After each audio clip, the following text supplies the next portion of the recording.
Hi, my name is Adam. I'm here with Fire Pits Direct, and today we're going to show you how easy it is to set up a gas fire pit.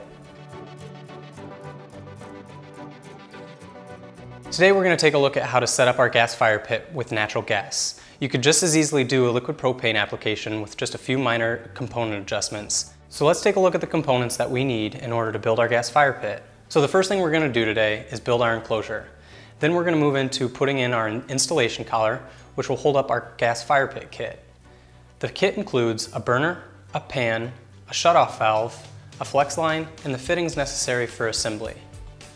So we're going to go ahead and get started building our fire pit enclosure. We've got enough retaining bricks here, and we've got our fire pit pan laid down as a guide to build our first row. So let's get started.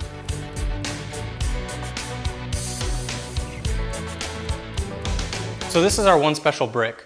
What we've done here is drilled an 1 3/8" hole all the way through in order to mount our flange on the outside and run it through to the gas valve on the inside.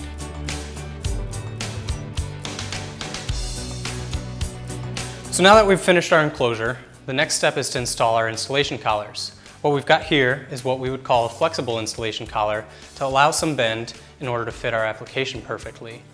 These can also be trimmed down so that way you get the exact size that you need. So what we're going to do to install this installation collar is I've actually got it bent a little bit to fit our round enclosure.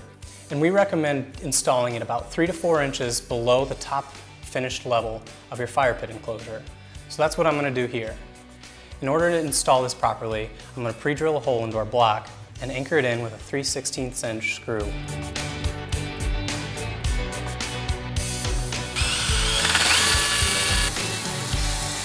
So now that we've got our installation collar installed, the next step is to move on to mounting our flange and key into our gas valve.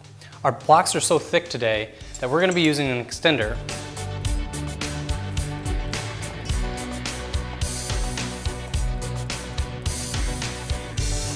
So now that we've got our flange mounted into our gas valve, the next step is going to be installing our flex line.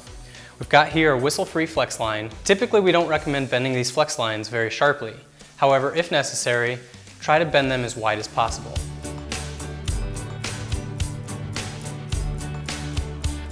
Now that we've installed our flex line, we're almost done. All we've got left to do is install the fire pit pan and the burner, and it's simple enough.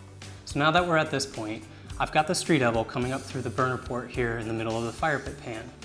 All I'm going to do is thread my fire pit burner tightly around the street elbow.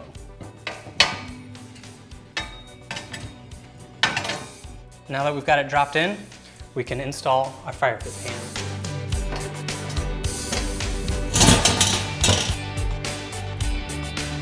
Now that we've got it all installed here, we're going to take it outside and give it a test run. Before we do that though, I want to advise, if you don't feel safe doing any of these steps, make sure you contact a local gas plumber. Now that we're outside here and we've got it all set up, we're going to turn the key and ignite the burner. So I'm going to go ahead and give the key a 1/4 turn and immediately ignite the burner. And it's as simple as that. I hope you enjoyed this tutorial and you saw how easy it was to set up your own gas fire pit. If you have any further questions, visit our website at firepitsdirect.com or go ahead and give us a call.